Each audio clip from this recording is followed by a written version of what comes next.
이번에 중국에서 딥시크라고 하는 인공지능이 뜨면서 지금 나스닥이 크게 하락을 하고 있습니다.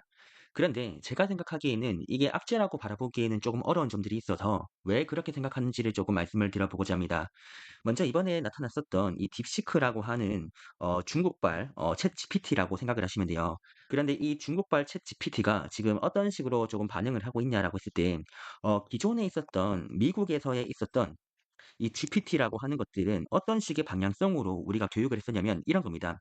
예를 들어 가지고 주식의 코드는 뭐 투자를 땡땡한다라고 했을 때 답변이 여러 가지가 있겠죠. 누군가는 투자를 잘한다라고 할 것이고 또 누군가도 투자를 잘한다라고 외칠 거예요. 근데 어떤 사람은 여기서 투자를 못한다라고 외칠 수도 있겠죠. 자, 그러면 기존에 있었던 학습은 뭐냐면요. 요런 식의 답변들 있죠. 이런 식의 답변들을 다 교육을 시키는 거예요.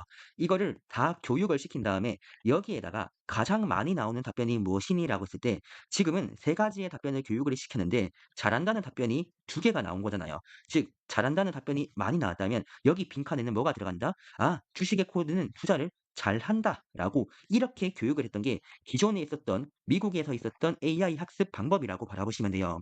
자, 그리고 여기에 있어 가지고 이 잘한다, 못한다라고 하는 이 데이터들 있죠. 이런 데이터들을 결국에는 학습을 시켜야 되는 거잖아요. 이 데이터를 학습시킬 때 필요했던 게 무엇이니라고 했을 때 엔비디아의 GPU라고 하는 게 필요했다고요. 이런 교육을 시키기 위해서 필요했던 게 결국에 반도체, 인공지능 반도체라고 하는 거였습니다. 따라서 우리들은 이런 식의 데이터를 많이 교육하면 교육할수록 예를 들어 가지고 주식의 코드는 투자를 잘합니다라고 하는 사람들 그리고 못한다라고 하는 사람들 이런 식의 답변들을 다 긁어 모아 가지고 이거를 학습시키는 것 요거를 많이 학습시키면 시킬수록 좋은 답변이 나왔다는 것이죠. 그렇기에 수많은 데이터들을 모으고 이걸 학습시키는 게 지금까지 인공지능 시장이었다라고 바라보시면 돼요. 그런데 이번에 있었던 이 중국에서는 어떤 것들을 했냐면요. 이런 걸 한 거예요. 이번에 주식의 코드는 주식을 했을 때 알아서 아무런 교육을 안 시켰대요. 아무런 교육을 안 시켰는데 여기에서 알아서 자기가 "잘한다."라는 답변을 만들어내게 만들었다는 거예요. 자, 여기서 의문이 들죠. 아니 대체 아무런 교육도 없이 대체 어떻게 이 빈칸에 들어갈 말을 가지고 왔냐는 거예요. 제가 "잘한다." "못한다."라고 하는 것들은요 기준점이 없죠. 제가 투자를 잘한다고 하는 거는요 원래 기준점이 없는 거예요. 그런데 인공지능이라고 하는 게 저보고 "잘한다."라고 외쳤대요. 어떻게 이걸 만들어냈냐는 거예요. "이거 하는 방법이 무엇이니?"라고 했을 때 바로 강화학습이라고 하는 걸 했대요. 제가 글씨가 좀 이상한 건 좀 양해 좀 부탁드립니다. 이 강학습이라고 하는 걸 했는데 이게 뭐냐 하면 이런 거예요.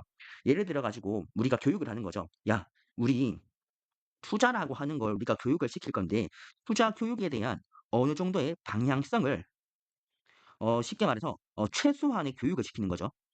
이 딥시크라고 하는 이 인공지능에게 투자 교육과 관련돼서는 최소한의 교육만 시키는 것. 뭐 예를 들어 가지고 어떤 것만 교육시키냐면 뭐 가치 평가 방법들이나 아니면 정말로 뭐 트레이딩 기술이나 뭐 아니면 또 매크로나 뭐 이 정도의 최소한의 교육만 시키는 거예요. 이렇게 최소한의 교육을 시킨 다음에 이걸로 뭘 했다? 자기들 스스로 "너희가 스스로 발전해 봐라." 이거죠. 이렇게 최소한의 데이터만 넣은 다음에 최소한의 교육으로 "너희가 알아서 인공지능끼리 싸우고 치고받고 해 가지고 뭐가 된다? 너희들 스스로 투자의 고수가 되어 봐라." 이거예요.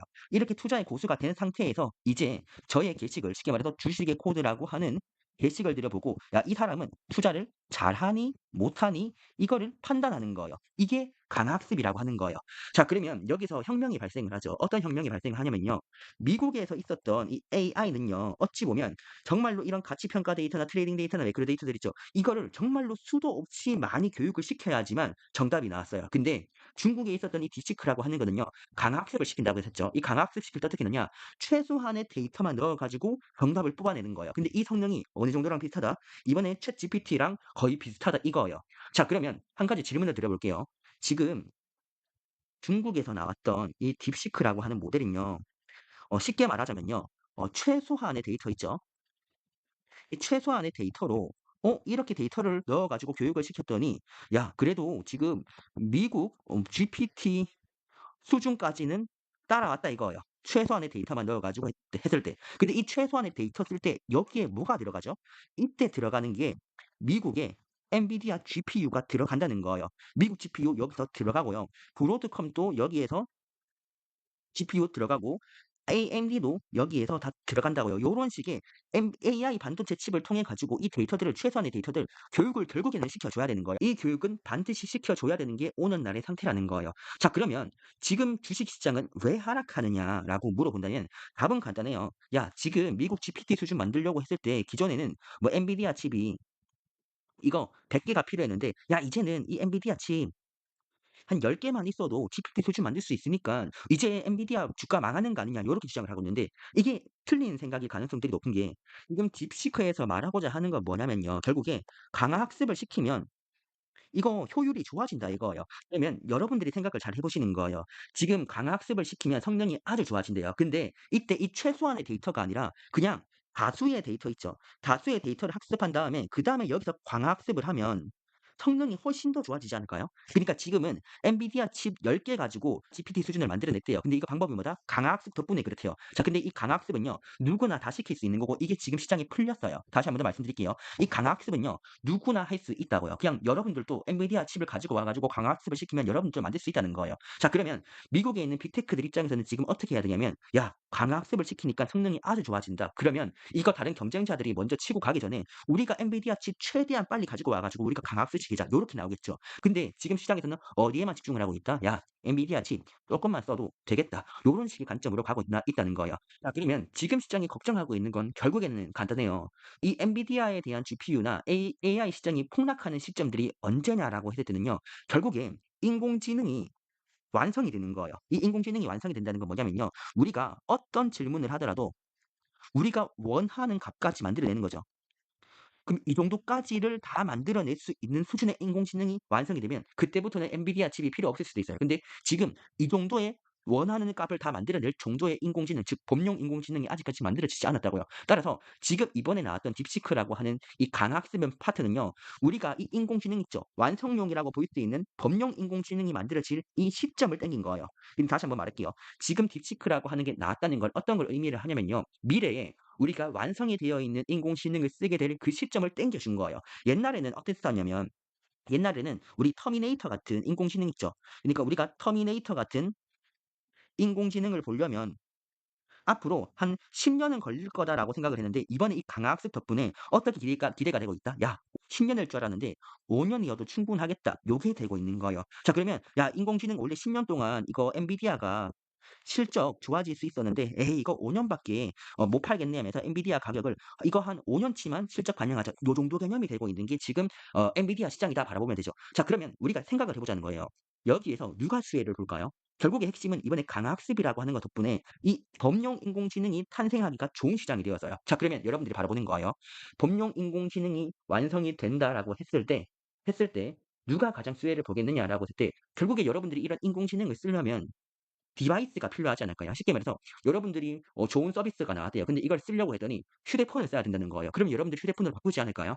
네 요런 식의 관점에서 범용 인공지능이 나왔을 때 이때 수혜를 보는 종목들이 있다면 그게 바로 애플과 같은 기업들이 될 가능성들이 높겠죠. 그래서 이번에 바라봤을 때 지금 엔비디아 떨어지고 있고 뭐 여러 AI 관련주들 다 떨어지고 있고 뭐 마이크로소프트 떨어지고 있죠. 근데 애플 같은 경우에는 비교적 하락폭이 덜하고 있는 게 요런 식의 관점이라고 바라볼 수가 있는 거예요. 자 근데 여기서 악재가 되는 기업들도 있겠죠. 바로 뭐냐면요. 지금 AI 시장에서 압도적인 1 등을 달리고 있었던 그런 회사가 있었어요. 예를 들어 가지고 마이크로소프트가 있겠죠. 이 마이크로소프트 입장에서는 GPT-4를 만들었는데 지금 중국 쪽에서 말하기로는 "야 너희들 강학습 시켜서 해 보니까 방학때 시켜보니까 이거 순식간에 이거 따라잡겠다 이거예요. 그러면 마이크로소프트 입장에서는 약간은 위기감을 느낄 수 있겠죠. 그러면 마이크로소프트 입장에서는 어떻게 행동을 할 것이냐. 엔비디아 보고 "야 제발 GPU 칩 좀 더 달라."라고 해 놓고 나서 이거 곱하기 중국에서 있었던 이 강학습을 시도하는 거예요. 이로써 더 좋은 성능의 GPT-4를 만들어내는 게 마이크로소프트가 앞으로 해야 될 목적이 될 가능성들이 높다는 거죠. 그리고 여기에서 결국에는 학습이라고 하는 걸 많이 시켜야 되잖아요. 결국에 이 강학습이라고 하는 것도 초반에 어떤 데이터가 반드시 필요하고 이 초반 데이터가 좋으면 좋을수록 성과가 더 잘 나옵니다. 그래서 이 초반에 있는 이 데이터, 질 좋은 데이터들을 교육시켜 줄 수 있는 기업들도 성과가 좋아지겠죠. 그래서 데이터를 학습하는 종목들의 주가들도 향후에 좋아질 가능성들이 높겠죠. 그다음으로 중요한 것들은 뭐냐? 이런 식으로 지금 전 세계에서 강학습이라고 하는 것들이 중요하다라는 걸 알게 되었을 때 전력이라고 하는 것도 또 필요하겠죠. 그러면 다시 한 번 더 전력 관련주들도 다시 한 번 더 상승할 수 있는 게 요 사이클이 되고 있다고요.